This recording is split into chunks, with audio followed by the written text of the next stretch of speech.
Водителем был тракториста с Дагестана, Ленинабадская область, город Канибадам.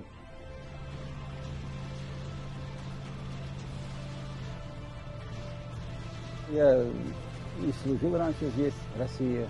Все родственники у меня здесь, родной, это наша страна.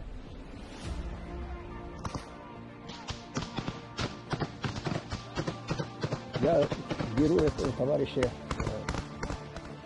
и тяну, он говорит, бросай меня, там второй еще сброс идет. Я его уволок и водителя тоже. Показал себя очень как верный друг, товарищ. Ребята, которые получили ранения, он их стал утаскивать, спасал, перевязывал. Несмотря на то, что сам получил сильную контузию.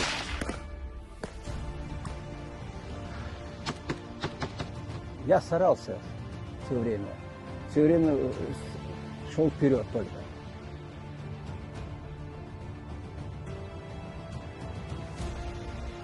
Сослуживцев плохо люблю. Вот они очень обожают. Камера не передает. Вкус. Это великолепно. Плов победный. Победа будет за нами. И с такими воинами. Мой дед был под Сталинградом. И сейчас мы вот идем по стопам деда. Чем больше нас будет, и будет наша поддержка. Мы все делаем одно дело.